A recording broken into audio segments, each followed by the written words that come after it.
Today's video is sponsored by The Madness of Chartrulean, an epic sci-fi political audio drama. If you enjoyed Dune, Foundation, or Game of Thrones, then this one might be for you. In this slow-burn, character-driven story, a fallen messiah must decide if his new technology could end the dying world it was intended to save. This tech is a source of potentially unlimited power, but inexplicable side effects on experimental warships, and political fallout raises questions about its use and misuse. Immerse yourself in the world in Volume 1, featuring 8 hours of content over 13 full-length episodes and bonus material, and Volume 2 is currently being released. You can listen to The Madness of Chartrulean on podcasting sites or visit chartrulean.com using the links in the description and pinned comment below. And now onto the main video, a supercut condensing multiple videos all about sci-fi, tanks, walkers, mechs, and cars into one. Enjoy!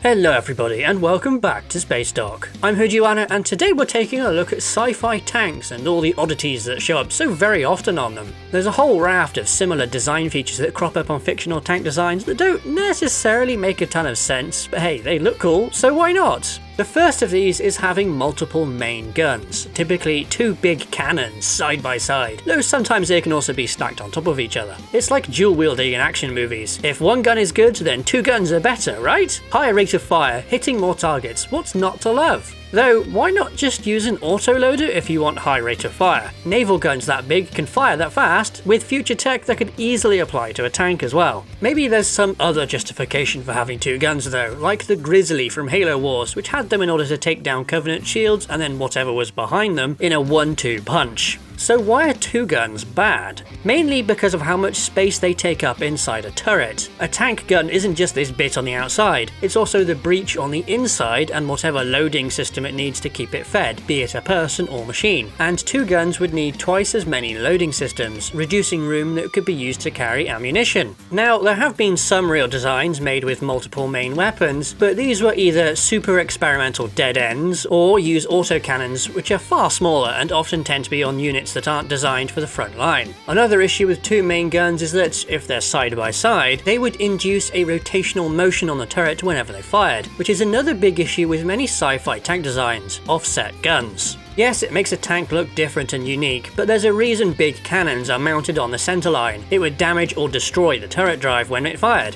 All that force would go into jerking the turret around rather than being absorbed by the tank. The exceptions to this would be weapons that don't have recoil, like lasers or recoilless rifles. Another massively common sci-fi tank trope is to give them quad tracks. Ooh, how cool and futuristic and different! Well, yes, but it adds mechanical complexity, could have worse ground pressure than regular tanks because of this big open space, and you'd need to power each of the tracks somehow. Real tanks have a drive sprocket, which is like a big cog that moves the track along just like a chain on a bike. All the other wheels you see on the side of a tank are just passive. They're there to keep the track in place and to transfer the tank's weight to the tracks. They don't drive anything, at least outside of really old designs that did have the road wheels provide power, but those are anomalies and obsolete anyway. So if you did have quad tracks, you'd need to get power to the extra set, either with a second engine or some funky transmission setup. If you did the latter and ran them all off one engine, then you're just reducing the power that can be sent to each track. Rather than splitting the power in half to each side, you're splitting it in 4.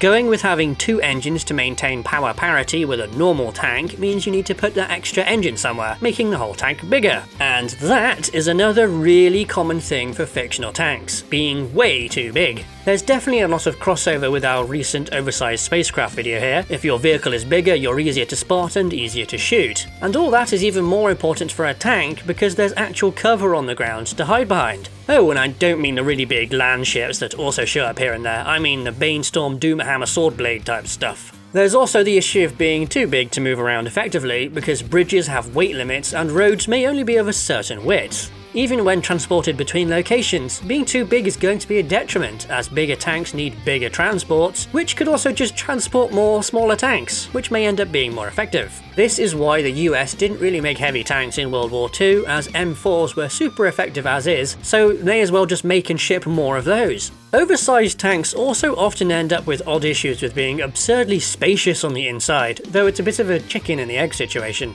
Are they huge because of the space inside, or are they empty because of how pointlessly big they are? And to be clear, I don't mean the size difference between the smaller Soviet MBTs and Western ones who had an extra crew member. I mean things like Star Citizen's Nova, which has room inside for the crew to get up and walk around inside. All that room is just utterly pointless in combat because the crew are all going to be at their stations, so that hallway inside the tank just makes it more vulnerable in combat. It's also heavier and therefore slower because you need armour to go around all that air. Maybe it could carry troops or extra crew? Well, that's not its role, is it? It's supposed to be a heavy tank or something, not an IFV. The extra space compromises the tank for its role as a tank.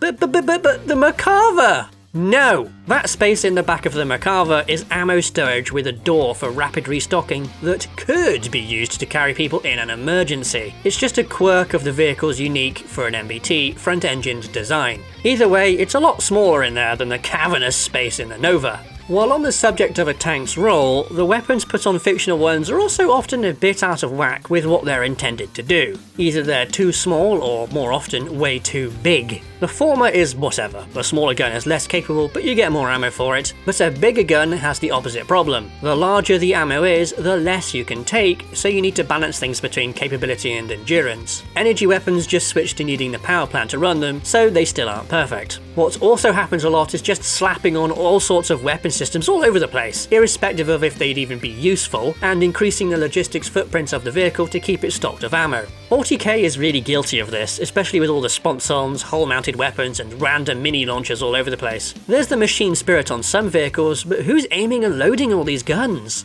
The sponsons, hull weapons, or just any weapon placed really low down are bad choices because they can't be used when the vehicle is in cover, like a hull down position where only its turret peeks over the crest of a hill. All those other weapons can't be used when in a defensive position like this, so they're just dead weight. And if a vehicle has no turret, it can't do this at all. The only exception to this are non-line of sight weapons, like missiles that can fly up and over cover. And talking about Primaris repulsor craft brings us neatly to another huge sci-fi trope, Hovertanks. And this one really does seem the most blatantly done for the sake of being futuristic and sci-fi-y, because why even bother with only hovering? Why not just make a helicopter? There's not really any tangible benefits to hovertanks because they would still have ground pressure to set off mines, though arguably less as it's spread out more, though making one that is massively armoured would counteract that to some degree. Strafing isn't really worth much when the trade-off is a lack of control because of the low friction with the ground. Hovercraft slide about all over the place, and having no fine control over movement doesn't seem too sensible. You wouldn't want to slide out of cover or into obstacles simply because you couldn't brake in time, would you? If you have the tech to make a hovertank worth its salt, then just apply it to a regular tank. Got strong armour that is lightweight, or a strong power plant that can run hovertech? Put it all on a regular tank to make it smaller and lighter. But that ignores why hovertanks, especially in games, are used, which is to make different gameplay styles with their unique movement systems, which is also often paired with another trope,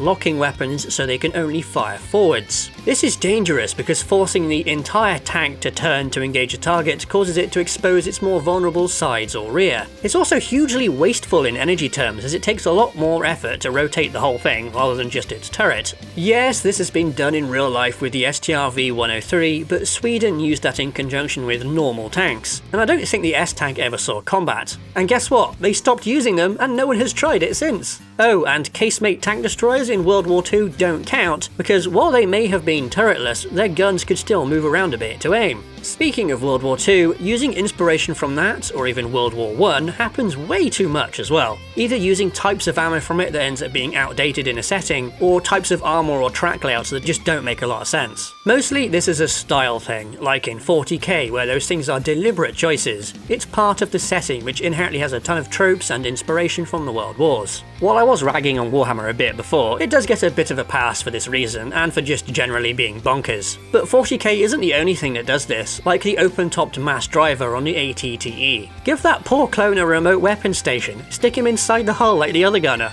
Okay, so that's quite a lot of issues that sci-fi tanks often have, but I am absolutely not suggesting that those things should never be done. If that were the case, then everything would just boil down to the same design every time, and that's just boring. Much easier to just accept that maybe sci-fi designs aren't all that practical because maybe they aren't meant to be. The rule of cool reigns supreme here. Hovertanks, double guns, quad tracks are all undeniably cool, just maybe a bit overused.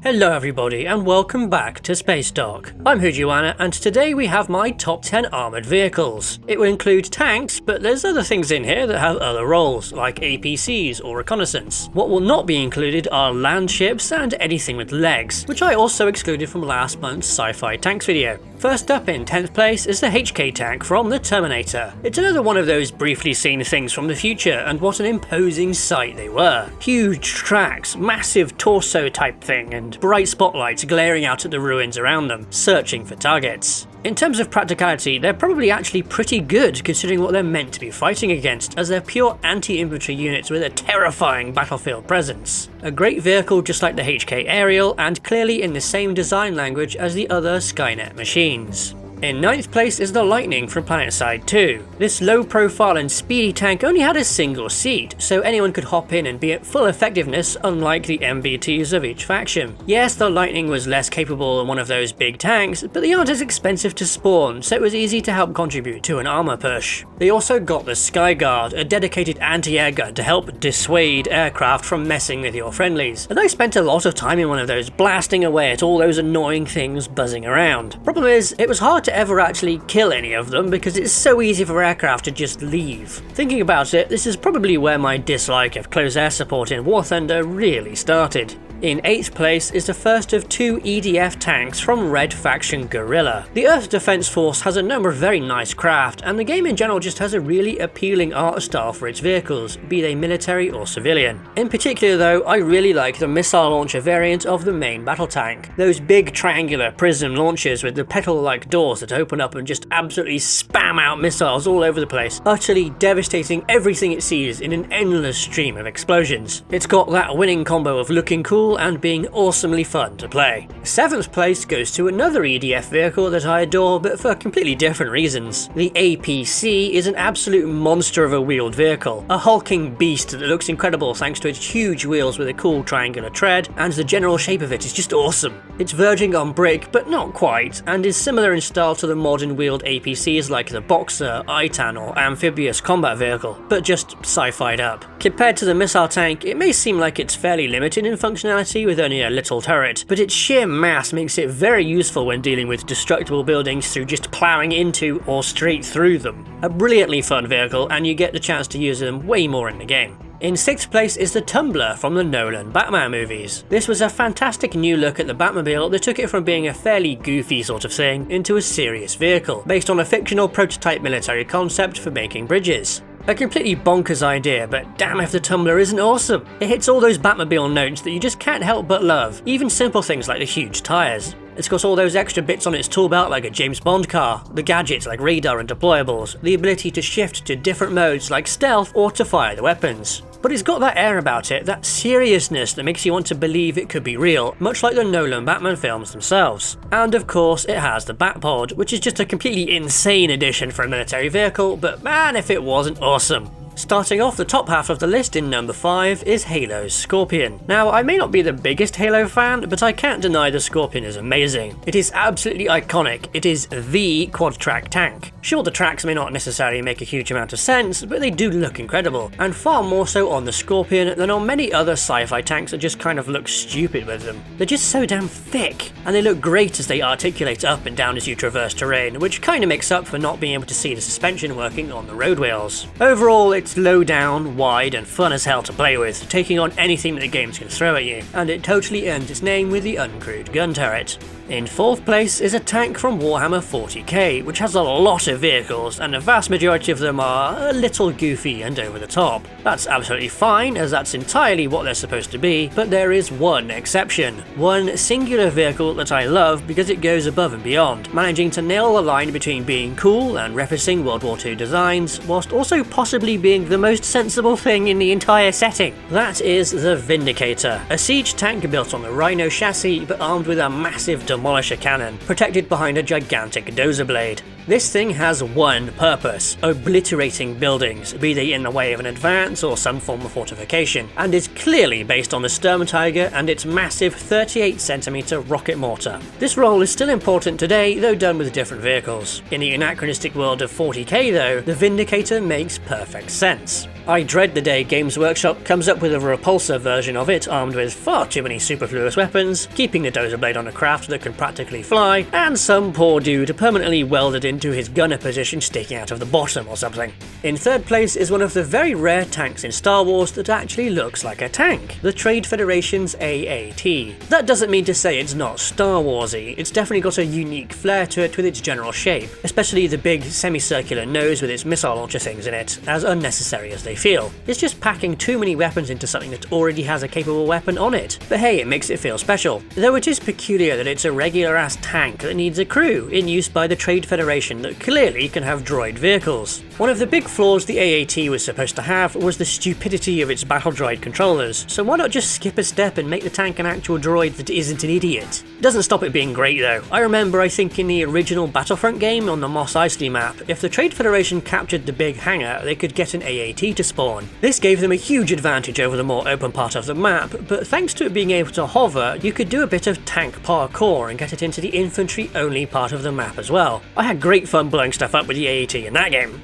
Sometimes in sci-fi, there's things that end up being on screen for not all that much time, but end up with gigantic amounts of awesome lore behind them, and they're often in James Cameron films. My second favourite fictional armoured vehicle, the M577 APC from Aliens, is one of those things, making a huge impression on anyone who saw the movie, with its unique, low-slung and chonky appearance thanks to being built around a real air tug. Like basically everything from that movie, it's supremely iconic. It gets delivered out of the belly of the Cheyenne dropship. It barrels through anything without a care in the world. Its interior is a fairly major location in the film that has been aped many, many times, and it has these two turrets that hint at a much greater capability than what was shown. And that is where the extended lore comes in, largely from the Colonial Marines technical manual, which greatly expanded on literally every single thing about it. There's extra weapons, including alternate ones for the turrets, like a free electron laser or a particle beam, which is some hard sci-fi stuff. Make some noise in the comments if you want to hear more about this vehicle, even if there's not all that many animated visuals to include. And then subscribe too, because I'm probably going to do it anyway.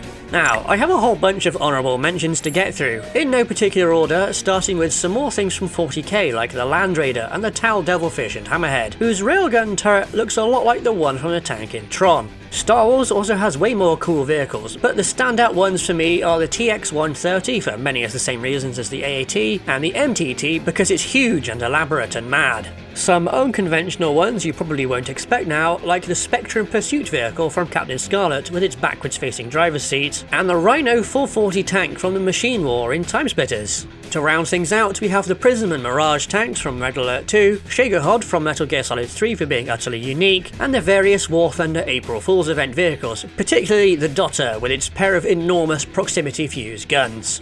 And my favourite armoured vehicle is, of course, Mass Effect Mako. It's an amazing, gorgeous design, clearly inspired by the wonderful works of Sid Mead, especially his sadly unused concepts for the rover and Mission to Mars. It's iconic, the big tyres, the jump jets, and its insane ability to climb hills before falling over and breaking one of the front tyres. And the machine gun with more obvious controls than the gigantic cannon it's attached to. I love it all, and so do many other people, to the point where they actually referenced it in the games. More so than most things on this list, the Mako has character, largely down to the combination of wacky physics and ridiculous explorable terrain. Not even the relatively normal levels with flat ground are immune from Mako chicanery, as Goomba stomping on death armatures was just the optimal way to deal with them. Going beyond the sillier stuff though, it's actually a decently designed vehicle for its role as scout vehicle. It's got the exact same vibes as something like the French AMX-10RC, big wheels and a big gun. It could certainly do with having more visible sensors on it, but that might spoil its nice clean lines, or require texture detail that just wasn't possible for the time. But those are little details, and lacking them does not bring down the mighty Mako.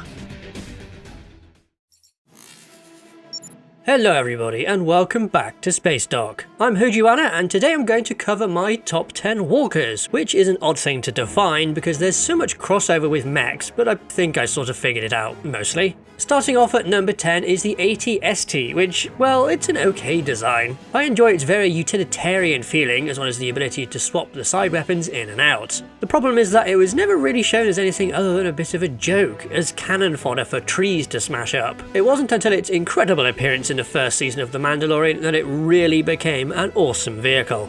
In 9th place is an entry that I don't think anyone would have seen coming, the gigantic steampunk spider bot from Wild Wild West. Yes, the movie is incredibly dumb and not very good, but I love this ridiculous machine. How does it function without computers? Who knows? Who cares? It looks intimidating as heck with its size and ridiculously powerful underslung fireball weapon thing. It's also one of the more mobile and agile vehicles on this list since it was shown, briefly, taking actual advantage of having giant legs to climb a big cliff. There's even neat bits of attention to detail like the cables running over the legs either for tension or control, and the big pistons on its ankles, and the big old smokestack. What I love most about it though is the animation work that went into it. The artists did a fantastic job capturing the aspect of a spider and translating it to a big hulking machine. It has a real sense of weight to it. At number 8 is the AT-80. I can't not include this. A gargantuan war machine that really extolled the unstoppable power of the Imperial Army with their relentless march towards Echo Base.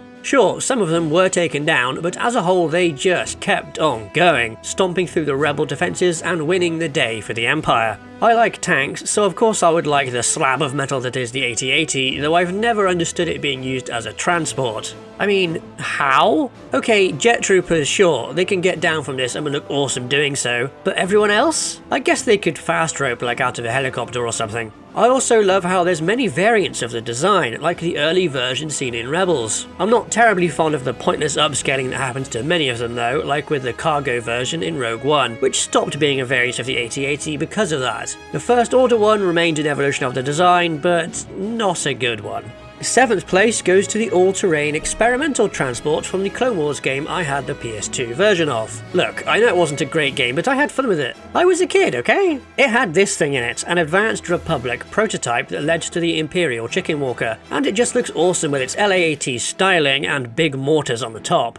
It also had a shield generator, which is very rare for Star Wars ground vehicles, and is probably one of the many things that made it too expensive to mass produce in this form. It would have been nice to see more of it in other formats, and maybe even brought to canon, but it is fairly niche. Number 6 is from Supreme Commander. There's a number of walkers in the game across the factions, but the Psy brand definitely have the most. One of them is even a ship. The second largest one they have, and arguably the most recognisable in the whole game, is the Monkey Lord. It was even so iconic they brought it back nearly unchanged for the second game, which is saying something. Why it's called Monkey Lord I don't know, because it's a giant 6-legged insect machine with a huge microwave laser turret on the top. Seeing that huge beam sweep across enemies, obliterating them on the go, never gets old. It's definitely one of the more satisfying weapons in the game. It's also amphibious, and even has torpedo launchers to defend itself from attacking ships if it can't bring its laser to bear. It's also one of, if not the cheapest experimental units, so you can make multiple of them and do a huge amount of damage with a sneak attack from the sea.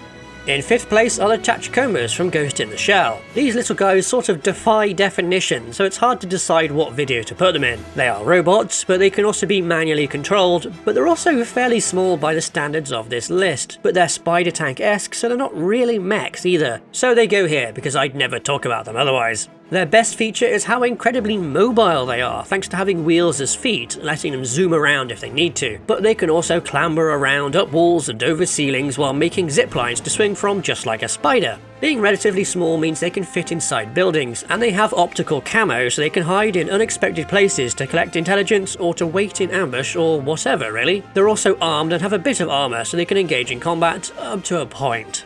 In 4th place is the ATTE, the Chonky Boy, who I actually have an old LEGO model of up on the bookshelf behind me. A very clear predecessor to the AT-80, but it just looks better, especially with the big mass driver on the top, though even the basic form of it as a big bug is just way more interesting than the big grey Imperial cow. I think Ryan Church designed it, who has done many other designs I love all over the place, like Avatar's Valkyrie shuttle and some others in this very list. As a transport, it makes way more sense because it's actually low to the ground and can lower itself even further because its legs are side mounted. Seeing it do all sorts of neat stuff like walking up cliffs or being deployed on asteroids in the Clone Wars is also really cool, as was the modified one in Rebels. I wish more ground vehicles in Star Wars saw some imaginative usage like that. The number 3 spot goes to the Combined Strider. Though, should this even be on the list? It's not really a walker and it's not really a robot, it's a biomechanical being all by itself. But I did stick the gunship on the aircraft video, so I'll say this counts here. In Half-Life 2, these are the highest end enemy the Combine throws at you. They're big, they're tough, and they carry a significant armament, a very accurate and very painful machine gun, and a charge-up laser that can obliterate entire buildings. Or they can just smash stuff with their legs by stepping on them, or even stabbing them with these spiky bits on the ends. They're very rarely alone as well, as they're often supported by scout units who spot for them, or even get sent out en masse when the situation is really dire, like towards the end of Half-Life 2 when they were let loose on the inner city. Really awesome enemy to fight, though I maintain that that battle in the train station at the end of episode 1 is a bit overtuned. The penultimate walker is the Martian fighting machine from War of the Worlds, specifically the iconic design from Jeff Wayne's musical adaptation, and it's largely here because of nostalgia.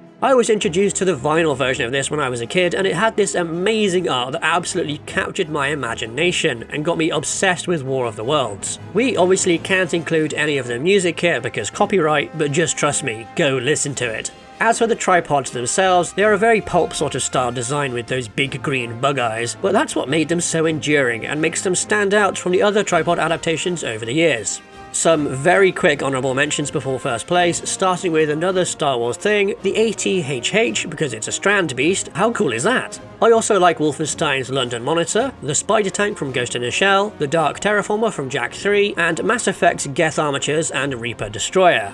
In first place, and my favourite walker, is the tripod from Spielberg's War of the Worlds. This is the ultimate version of the fighting machine in my eyes, and it's yet another design that Ryan Church worked on. They are an amazing update to the tripod with many elements that make them feel more animalistic and terrifying than ones that came before. Things like the flexible, tentacle-like legs that still had some joints in, and the huge hooded lights on the head of the vehicle. And those searchlights really amp up the scare factor because you can tell when one is looking at you, and when they see you, well, it's all over. If you're lucky, you'll get zapped by the multicolored beam of destruction they carry, and if you're unlucky, you'll be grabbed and stuck in a crab pot for consumption. It would have been really interesting to see this film's interpretation of how the aliens feed on people's blood, but it probably would have broken the point of view of the story. There is this neat bit of concept art though.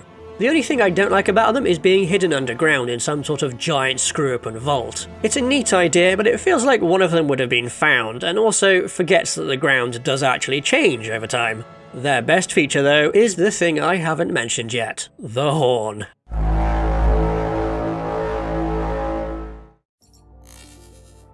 Hello everybody and welcome back to Spacedock. I'm Hovertanks and today we're continuing our discussion on sci-fi tanks by taking a look at your comments on the last tanks video to see what you had to say. We begin with the top rated comment, which was about how hovertanks are essentially amphibious, which is highly useful when there's the potential for working on planets with lots of water. My immediate reaction to that is to just point again to helicopters and other aircraft for the closest comparison that works in that same situation. Also, if there's really that much water on a planet, then limiting your forces to some jack-of-all-trades hover tank that requires power to not sink rather than just making boats seems a bit asinine. There are cool things you can do for boats and aircraft, like the ground effect flight that the Sea Dragon uses, or just coming up with a cool and unique hovering method for aircraft. Oh, and what if your hover tech doesn't work on water very well? Next up is combining a few comments together, covering some other issues with hovertanks, mainly the ground pressure they would or would not exert, as well as how well they integrated with infantry since the two are very related.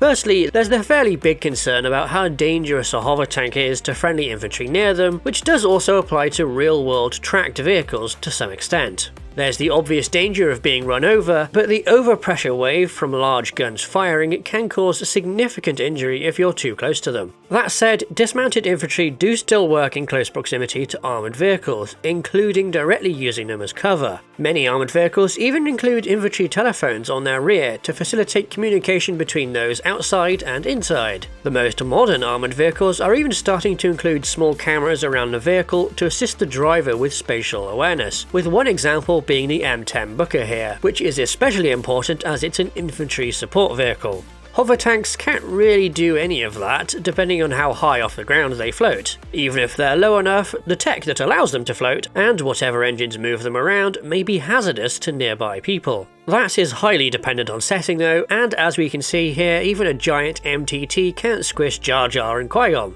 This comment noted that due to Hovertanks potentially spreading out their ground pressure, they could have more mass than regular tracked tanks of equivalent ground pressure. But that seems like it's going to introduce problems with momentum, bridge crossing weight, and transporting such heavy vehicles around.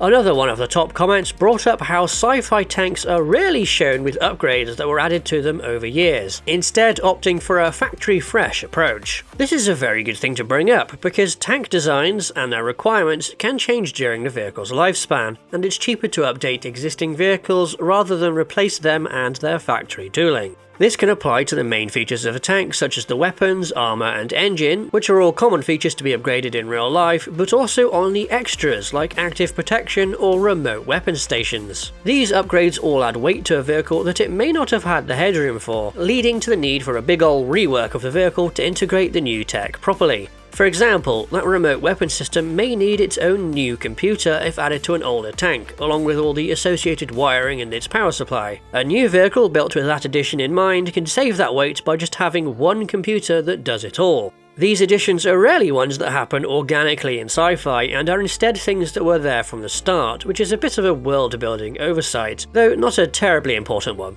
To its credit though, Warhammer 40k does actually include these add-ons for its vehicles and has done since at least the 3rd edition. In a similar manner, all those procedurally named super heavy tanks can also be considered to be somewhat on par with upgunning existing tank designs. Rather than being direct upgrades though, all the Banestorm Blade Banes are just side grades for gameplay purposes, so props to 40k for that.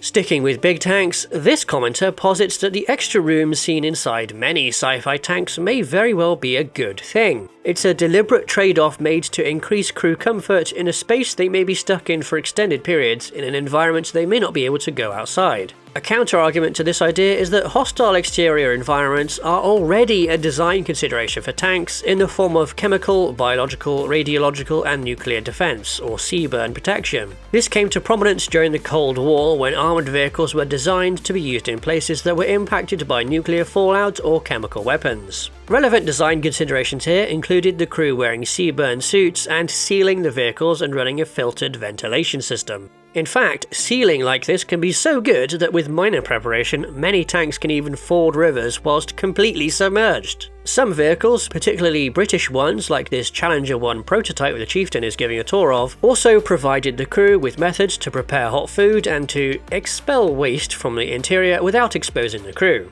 Being designed to have crew stuck in a tank for extended periods is already a design concern, but tanks have not ballooned in size to accommodate the crew being able to get up and take a stroll. But that's real life. A sci-fi armoured vehicle may be intended to function in all sorts of environments where it's always hostile to life outside, rather than just temporarily. Thus, the crew may need to live fully inside their vehicle, which, yeah, I guess, but I don't think that idea takes into account the existence of support elements. All the other vehicles for logistics and repairs that allow a tank company to actually function, which could be sci-fied up to have airlocks and such, or even be able to dock together. The decision then becomes a larger tank that's worse in combat, or some crew discomfort during times they can't reach their support vehicle for rest. Personally, I'd take a crew that was alive but annoyed against one that was dead because their gigantic tank couldn't avoid being engaged. But that decision is also a doctrinal and cultural one, as is what to include in a support element, so there's certainly a genuine justification for having bigger, roomier tanks there. Another common thread was people sharing their thoughts on quad tracks and their viability, but I don't think anyone brought up quad tracks going the other way, i.e. 2 sets of full-length tracks. Do these even show up in sci-fi? I'm sure they have somewhere, but generally designs tend to go for tracks that are thick with 2 Cs instead. Which is peculiar because double tracks in this manner has been used in real life, such as on the T28 or T95 or whatever you want to call it, with its extra add-on tracks that were there to reduce the ground pressure of the super heavy vehicle. Can you believe they lost this thing in a bush for 27 years? The Soviet Object 279 has them too as part of its unconventional running gear designed to cross extreme terrain like swamps, deep mud and even anti-tank obstacles. Generally, it seems like these double-tracked systems in fiction are more likely to appear on the really huge land battleship things, those that are based on gigantic vehicles like the NASA Crawler and Bagger 288. This commenter brought up how inefficient logistics, in relation to ammunition types, was a feature, not a bug, of some settings, mostly in regards to the Imperium in 40k. And yes, that is an absolutely valid argument. The Imperium is a god-awful hellhole where sheer manpower is the most common resource, and any inefficiencies are just part of how things work, and fixing them is just not how things are done.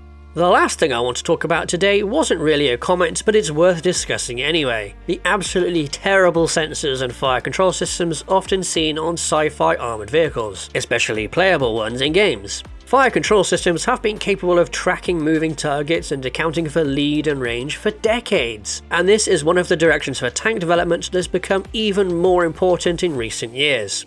Tanks are no longer just about the gun, the armour and the mobility. Being able to see, identify and react to threats as fast as possible is becoming just as vital. Think about the outer layers of the defence onion from this video. It works the same for attack too. Yet these features are rarely included in fictional tanks. At best there's sometimes thermal sights or interphase helper icons placed on enemies, but in general aiming is left up to the player. Obviously this is a concession to gameplay so the player actually has something to do, which is fair enough, but I feel like it's given the wrong impression of what advanced armoured vehicles are actually capable of doing.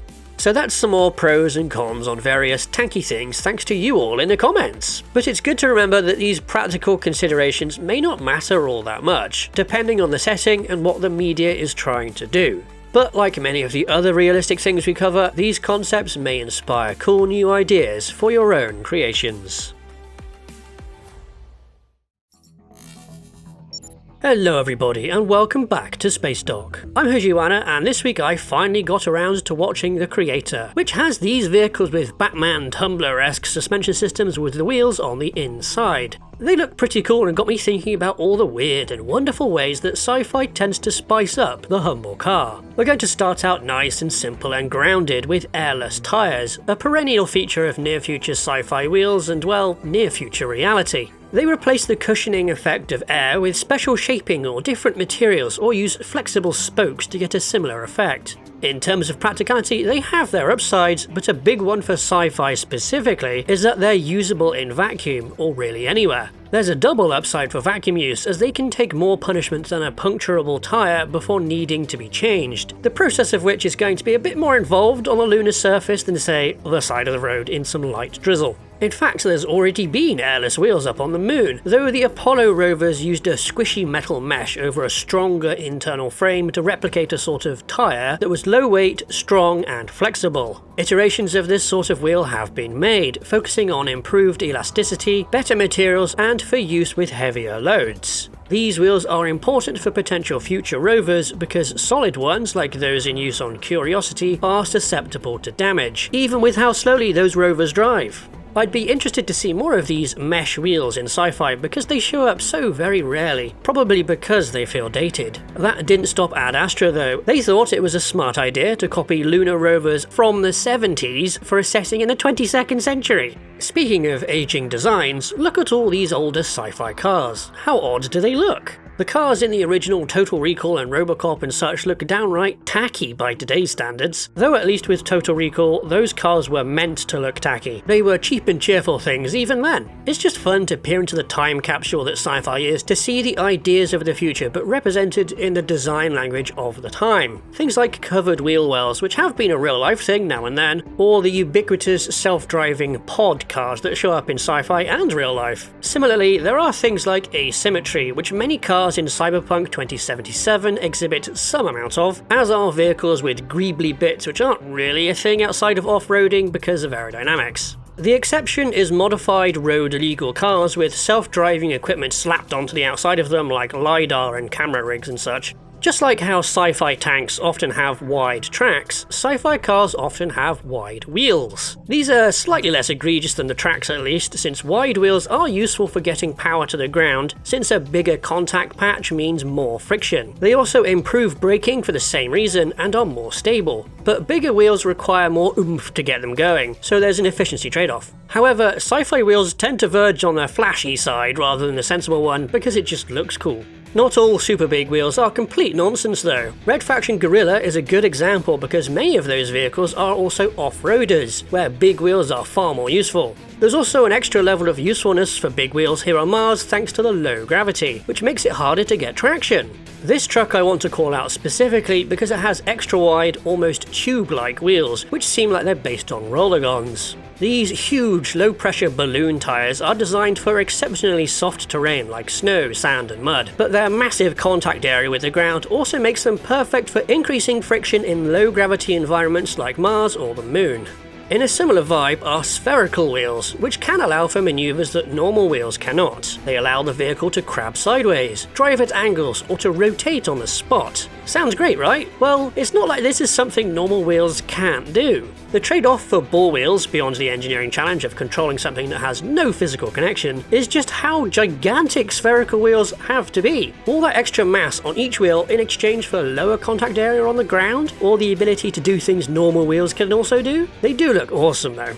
This cool tech on display here with normal wheels is possible thanks to in-wheel motors. Think of the transaxle from the Aliens APC, but just applied to civilian vehicles instead. This is harder to spot when sci-fi uses it, but the telltale giveaway is having a hubcap that doesn't spin with the wheel. In-wheel motors have a lot of real-world benefits, like reducing space requirements within the chassis, but they're far from perfect. The biggest issue is that the motors are located before the suspension, so they take the hits, though there are variants that just move them to be near the wheels rather than inside them, but that's not quite the same as the cool sci-fi version, is it? These motors also need to be electric due to their small size, but they can at least be powered by an onboard generator of some kind rather than running on pure batteries. Which brings us to the myriad ways of powering sci-fi cars, which understandably is just ignored most of the time. Whatever it is, it's gotta be nice and energy dense to be worthwhile, something which has held back battery-powered vehicles in real life until relatively recently. It doesn't even need to be super futuristic either to be cool, like the cars in Cyberpunk 2077. They all run on Chew-2, a synthetic biofuel which was probably more futury back when the setting was originally created, but now seems rather mundane.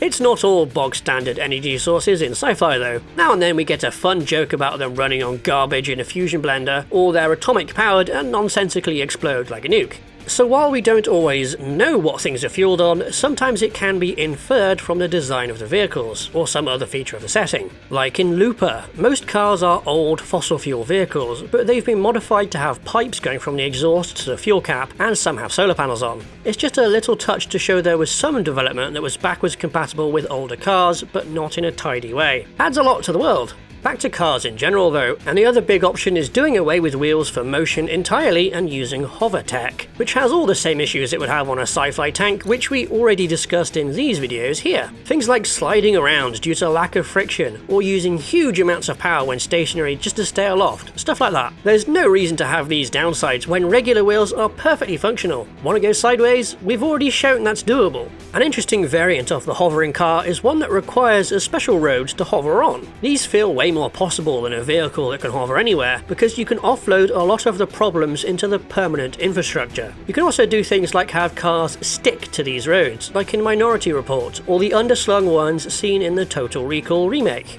However, the big downfall of these things is that they're really just worse trains if you think about it. So let's free them from the limitations of hovering close to the ground and let them fly free, as so much of what sci-fi allows them to do. What's cooler and more futuristic than a city with twinkling lights of traffic following very specific lines through the air for no readily apparent reason? Let's go full car brain by limiting what are essentially aircraft to roads, but in the air! Okay, I'm being a little bit unfair on what is a timeless trope. Flying cars get put into so much media because people can relate to them and because they're cool. Cars represent freedom, ones that fly more so. Everyone knows the issues they have with safety and all that, so I'm not going to go too far down that rabbit hole. Sometimes settings have cars on both the ground and in the air and treat the flying ones more like differently shaped helicopters that are much easier to drive. They're also used in the same way helicopters are used now, by corporations, the rich, or law enforcement, while everyone else schlubs around on the ground. This depiction of flying cars being a luxury item used by the top of society and those that enforce the status quo is exactly why cyberpunk as a genre uses it so much. Cyberpunk 2077 and Blade Runner also changed the styling and names of their flying cars to differentiate them from normal cars. Blade Runner has the wonderful and iconic spinners, which are different visually thanks to the two protruding elements at the front end, and that's despite many spinners still basically being cars. Cyberpunk, the brand, calls them aerodynes, and 2077 takes things a step further by making them look more like aircraft. Compare this luxury aerodyne to a luxury car from the same manufacturer. There's some similarities, but the flying one is still very different. No matter if the car soars through the skies or crawls along the ground on strange rubber feet, spicing them up is a really easy way to demonstrate the style of sci-fi a setting is going for. And since everyone is familiar with cars in real life, they provide an excellent route for easy world building without drawing too much attention away from the story or characters.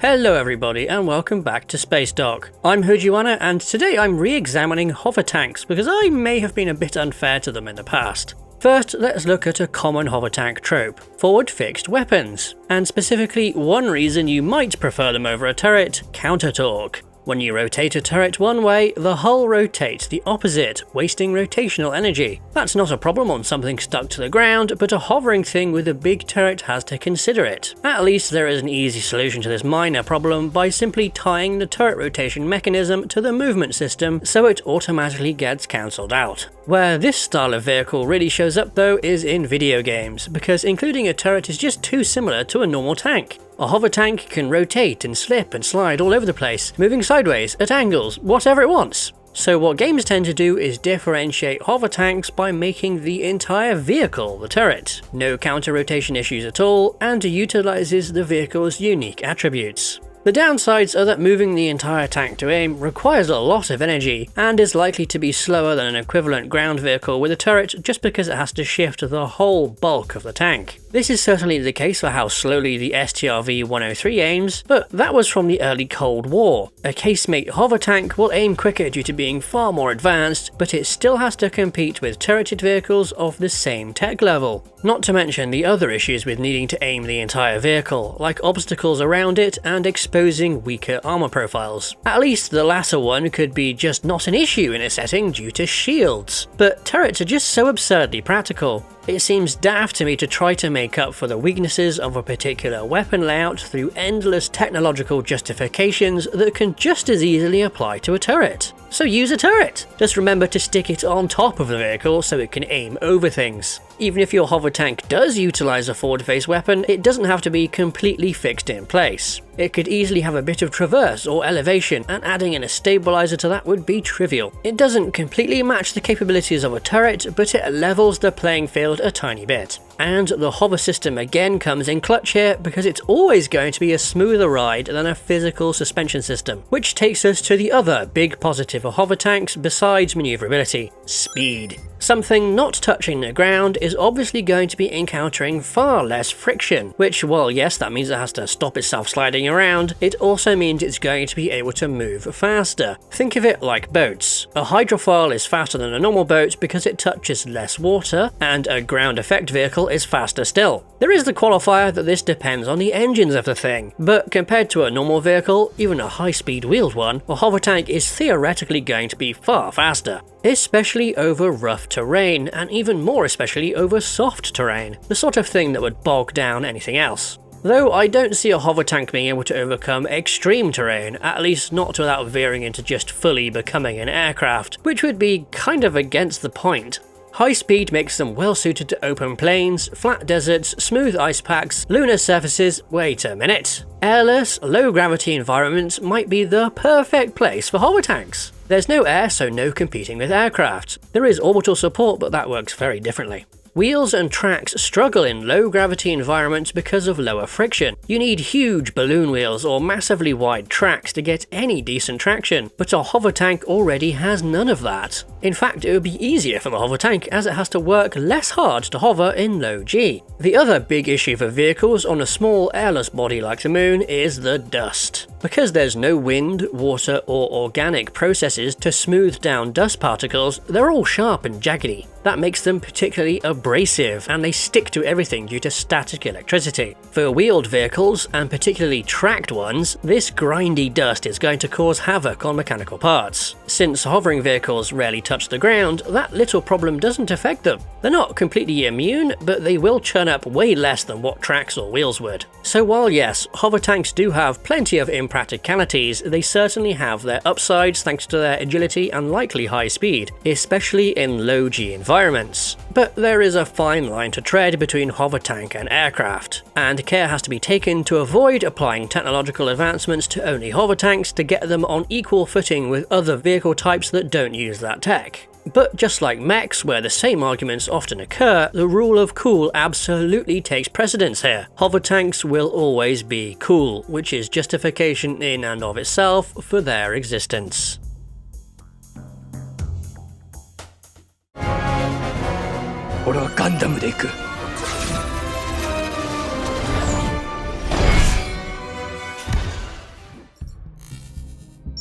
Hello everybody and welcome back to Spacedock. I'm Hovertanks and today we're finally covering mechs and mecha, something we've not touched on before because they're a bit of a blind spot for me. I've always been more into tanks than mechs, and I can't really say what the root cause of that is, especially when I used to love the Zords in Power Rangers as a kid. Recently, I've begun to rectify that blind spot by engaging with more mech media like Gundam, which I've had a passing interest in for a while due to its use of many realistic space technology things. The problem is that it's such a vast franchise I had no idea where to start, but thanks to the wonders of social media I got a recommendation for War in the Pocket, which I greatly enjoyed. One of the things it did a fairly good job at was showing the huge scale of the mobile suits in the Gundam universe, and even a little bit of the variation in size even just within the setting. And that variation is one of those peculiar things about mechs in general, since they can go from blurring with power armor right up to being bigger than galaxies, and it's all still mechs. One of the observations I've made about mecha media is that this scaling up of the human form has meant that all sorts of other things have been scaled up to match, from equipment to the environment itself. To me, this can feel a bit silly at times, like Patlabor's giant revolvers, but to be fair, mecha aren't meant to be realistic. And like, who doesn't love a really big robot suit with a giant Spaz 12?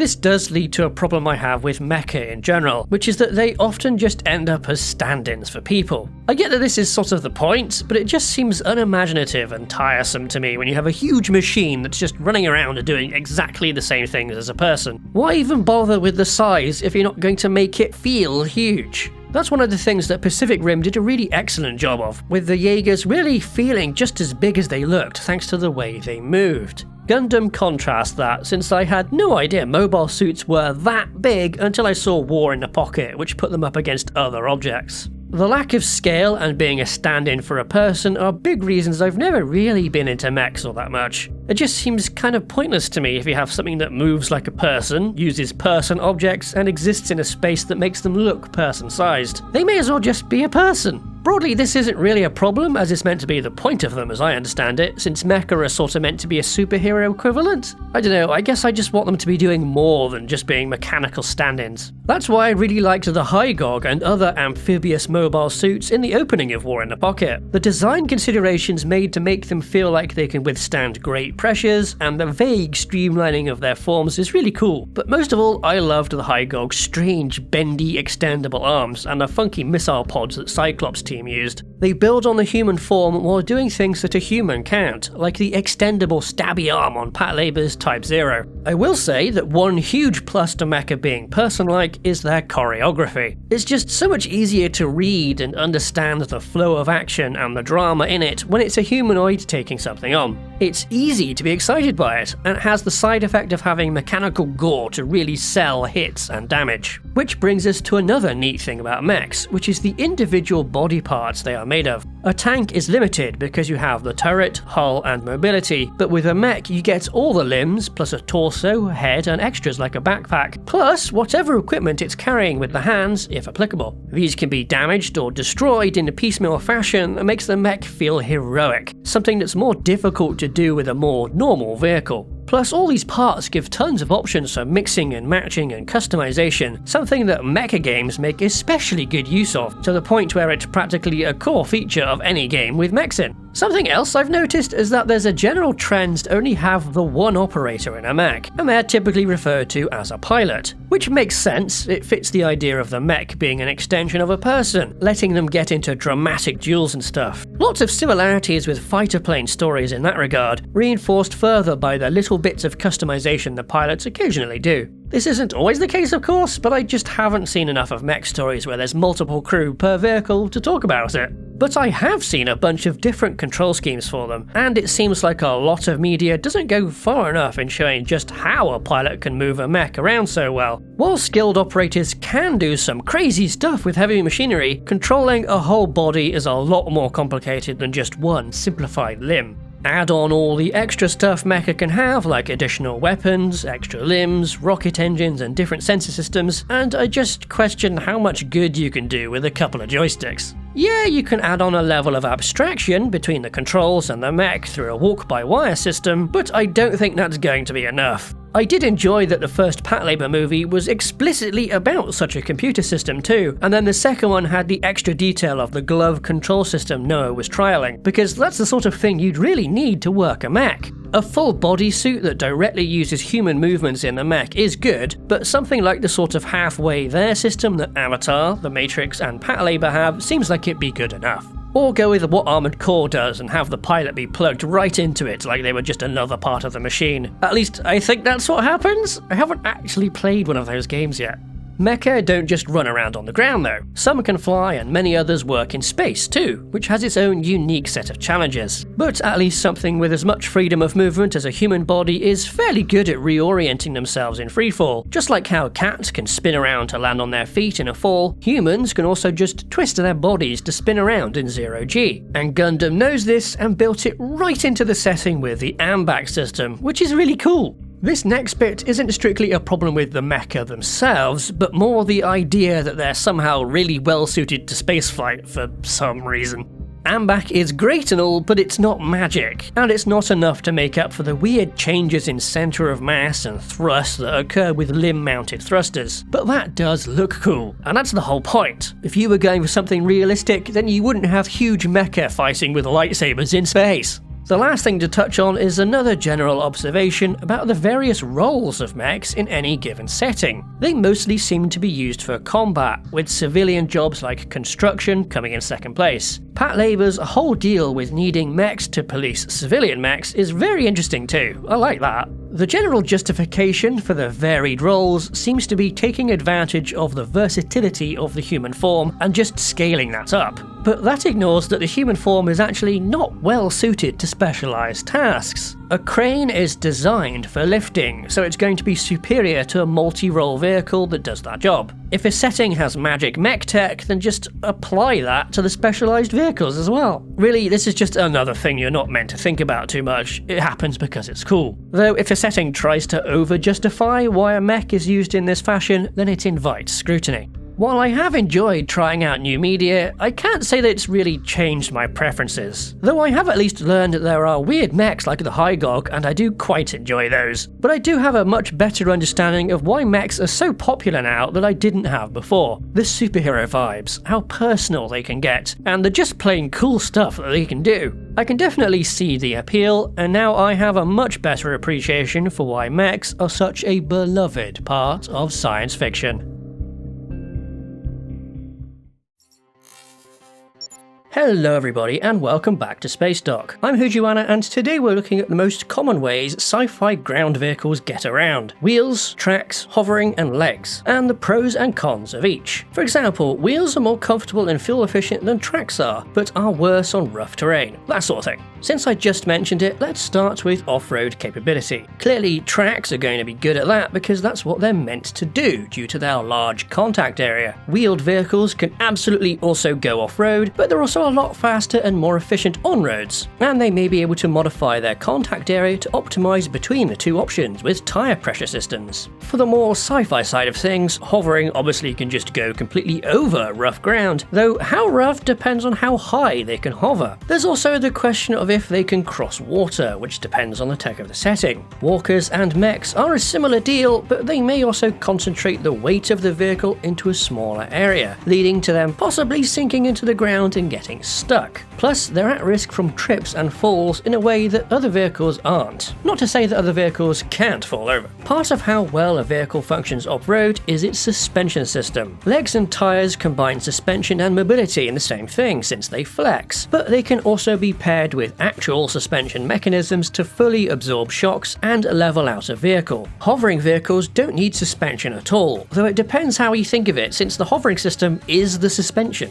Plus, it's very easy to change their ride height, something which applies to legs too, to some degree. Tracked and wheeled vehicles can also do that even in real life thanks to hydro-pneumatic suspension, which can also be used to set the ride height per wheel. That allows the entire vehicle to tilt forward or backward, or even side to side. This tech allows for very cool tanks like the Swedish STRV-103 to exist, which relied on hull aiming to point its completely fixed gun. Up and down was done by that suspension, and its short square wheelbase let it turn on the spot very easily. The thing is, while active suspension like this is a very cool feature, it's also an expensive and complicated one compared to other options like torsion bars. That's why it's generally only used by nations with lots of mountains, where it makes gun laying a lot easier on steep terrain. Of course, other sci-fi tech works really well in this sort of environment too, particularly legs, though mechs would need to have their guns mounted on top to truly fit such hilly terrain. And that's because they need to see over ridges and other obstacles, which is going to be easier on a legged vehicle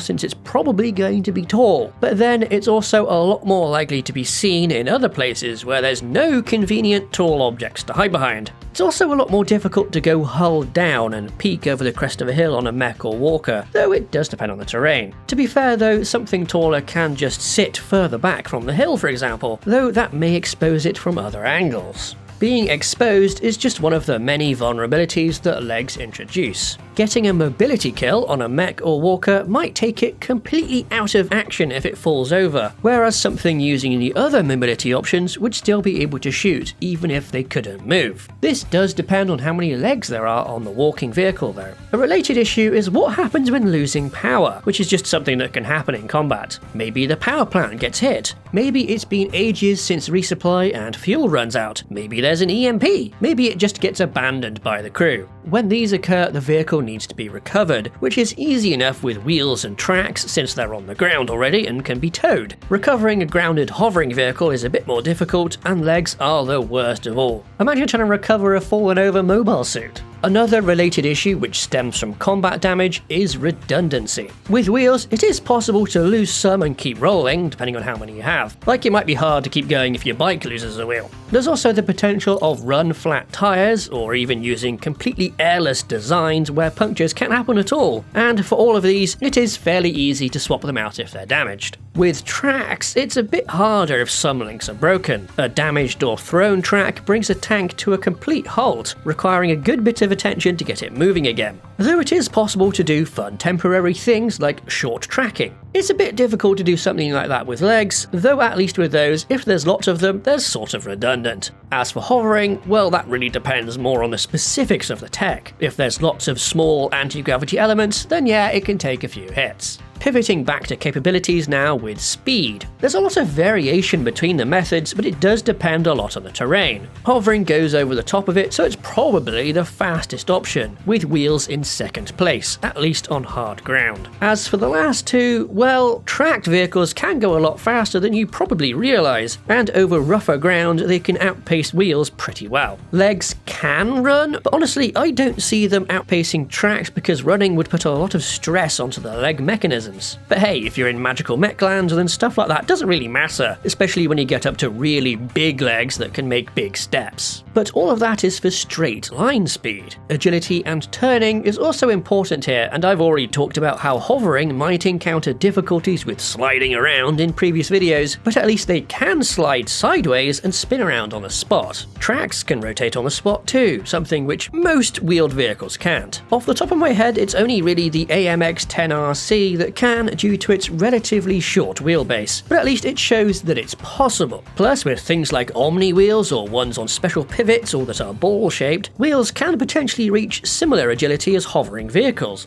As for legs, well, we all know how well legs work and how good they are at turning around. But not every vehicle shape will work well for that. Like, I don't imagine the Strand Beast thing in The Last Jedi is the most agile of things, for example. The last practical matter I want to cover is sound. Metal tracks are kinda unavoidably loud, squeaky things. That's just the nature of metal rubbing on metal. Wheels do have running noise, but are an awful lot quieter, and hovering depends on the tech. And legs are going to have footsteps, scaling depending on the size of the vehicle, and being especially noticeable when transmitted through the ground. And now onto more ephemeral matters like vibe.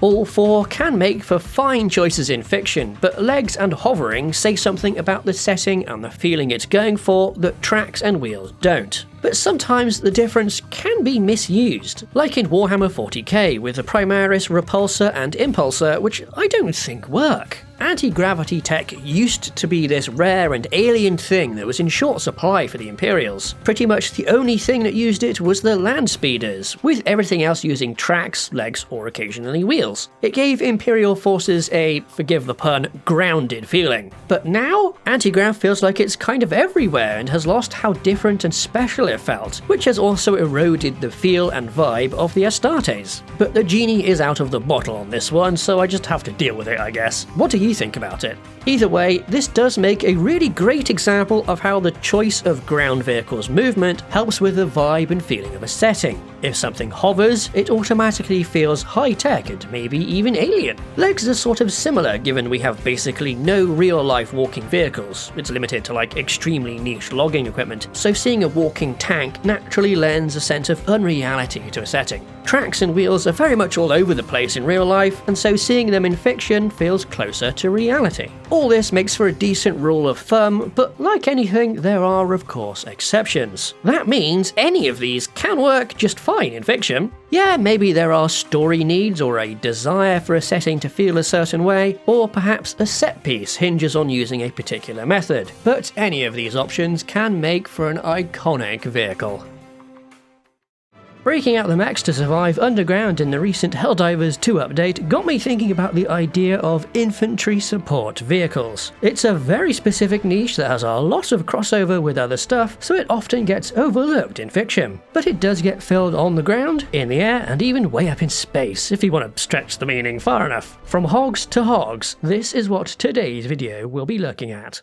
As mentioned, infantry support vehicles are a super specific thing that barely shows up in fiction, especially on the ground. Generally they're either a tank and meant to do tanky things, or they're infantry fighting vehicles that can carry troops as well as fight. And that's fair enough, even in real life there's a lot of confusion over this type of vehicle, like with the now cancelled M10 Booker. People thought it was a light tank when that wasn't what its job was supposed to be. It wasn't intended for scouting or scooting around to exploit vulnerabilities. Instead, it was meant to be a well-protected, self-propelled, direct-fire gun used in concert with infantry, taking out tough targets like gun emplacements or bunkers. That's why it came from the Mobile Protected Firepower program. The clue was in the name. There's been plenty of similar ground vehicles through the decades, all with varying specifications and roles. There's the M10's predecessor, the Striker MGS, Germany's cute little weasel AWCs, Sweden had the IKV-91, and World War II saw a lot of them, generally under the blanket term of assault gun. Think of the Stugs and various howitzer-equipped vehicles. Back then, the Brits had the concept of the infantry tank, which can probably count here as well, but even other types of tanks were often used for this task. Having a big gun and armour just makes them naturally well suited to dealing with a position fortified against infantry attacks. So, because of how specific this vehicle type really is, it's hard to think of fictional things that can fit. As I said, they're either a tank, IFV, or even an APC if they're old enough. Like Mass Effect's Mako and Hammerhead are both IFVs because of their carrying capacity and, being classified as that. What do you think Skynet's HK ground vehicles count as? The Talos from Foxhole definitely counts because it's directly inspired by a Second World War assault tank. I'm sure there's probably something in Warhammer 40k that does the job instead of being an IFV or a demolition vehicle or something. It's a really hard concept to think about, it's just such a tiny niche and also depends on how you look at it. Like, Halo has a few things that could count, like the Covenant's Revenant or the UNSC's upgunned Warthogs. These are all very exposed but still fit the idea of being a big mobile gun. The later games introduced various mechs that could also count, but I'll come back to mechs later, since for now we turn our eyes to the sky for some close air support. This is a lot more well known and so much easier to understand than the mixed up ground vehicle stuff. In real life, the A-10 and the AC-130 are both very famous aircraft because of their dedication to ground strike missions, which is why they've been in all sorts of games and movies and the general public consciousness for many, many years. Helicopters too, to some degree, since they do the same job, though they just aren't as popular as big planes with big guns. That is why fictional stuff like the Eagle in Helldivers 2 copies the Warthog with its twin engines and big, nose-mounted multi-barreled cannon. Of course, Helldivers also has the ships providing heavy supporting fire from much higher up.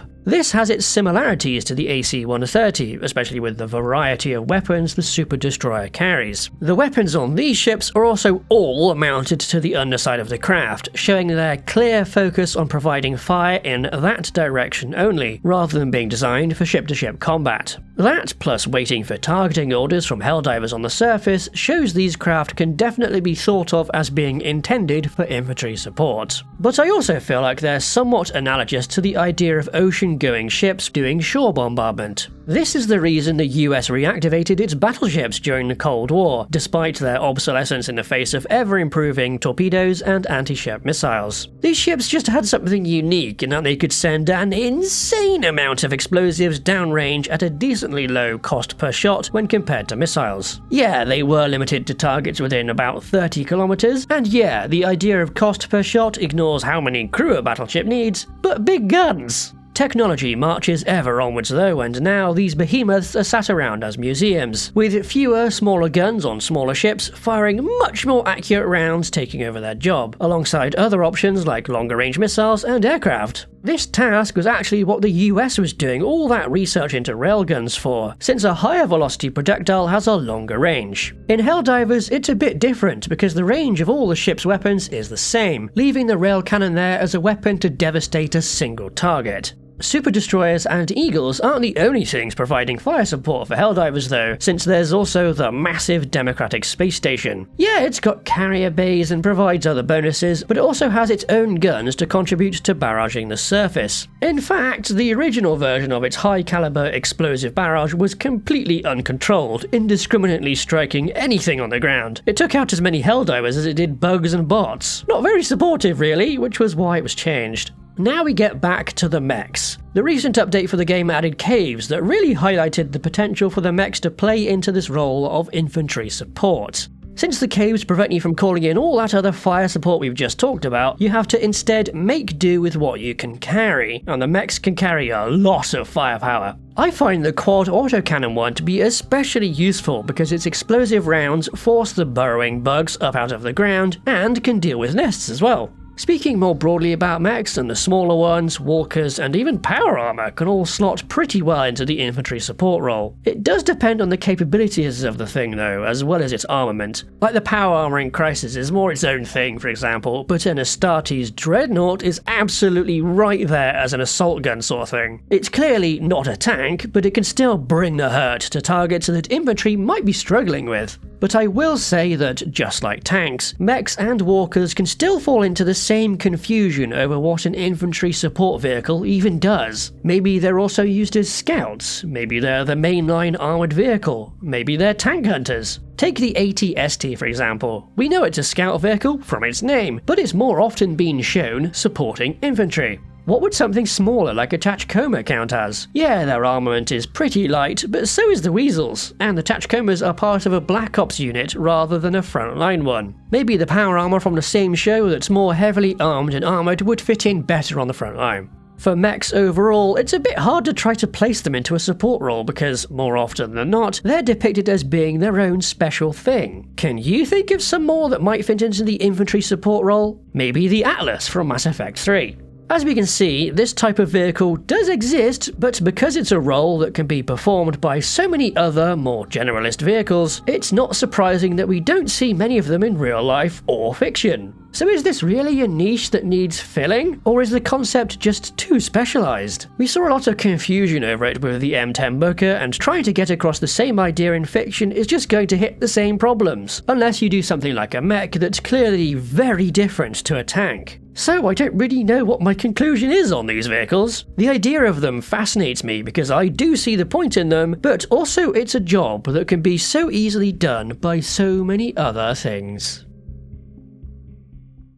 We are looking at crazy tanks again today, specifically 9 special sci-fi features that I think makes a vehicle feel like a well thought out, high-tech future fighting machine. The very first feature is the armament. One of the most common things to do on a sci-fi tank is to make it have a bigger gun, which is better, right? Well, yeah, it's certainly cooler and more impressive, so if that's what you want then go for it. But practically speaking, the downside of larger ammunition is that you can carry less of it. You also may not need such a large gun to defeat the armor of your targets, and these two reasons together are why tank guns in real life have kind of stopped getting larger. But that might change soon, since having larger ammunition does increase the range you can defeat that armor over. So in a world with improved sensors and fire control systems that can spot and engage things further away, the bigger gun becomes more useful, which makes that our first feature, if there's sensors good enough to allow for it. This balance between sensors and weaponry applies to other types of warfare as well. The further you can see, the further you can shoot, the further your weapons need to be able to stay effective. The insane way that air warfare changed from dogfights to over-the-horizon guided missiles is a great example of this. For a sci-fi tank, this concept can also be tied to transferring target data from other units and things like drones and satellites to make our second special feature, allowing the tank to shoot through intervening objects with penetrating weapons at targets it's never directly seen. You don't need to have the stereotypical sci-fi X-ray vision to achieve this, just lots of lines of sight from multiple angles and a way to mix that data together into a cohesive whole. Kind of like how Batman's phone sonar vision worked near the end of The Dark Knight. If you don't want to shoot through a corner, how about around a corner? You could do this the old-fashioned way and try to ricochet a shot, which is a real thing from a real tank gunnery manual. How crazy is that? With a bit of tech like Cyberpunk 2077's power weapons, you could really make this a full feature, or use a crazy bouncy projectile like the Combine AR alt-fire mode from Half-Life 2, or fire around the corner with smart rounds that fly themselves. Whichever one you choose could be the third special feature. Related to the weapon systems is the fire control system, the bit that assists the gunner in ranging and pointing the gun at a target, or even fully automates it. A really common one we see is stabilization, keeping the gun nice and level even while the vehicle it's attached to is moving around. This tech has become so robust now that even mobile artillery is starting to get it installed, enabling them to fire on the move, which is why it's so baffling to me to see the Bastion in Helldivers 2 lacking this feature, especially when the mechs have it.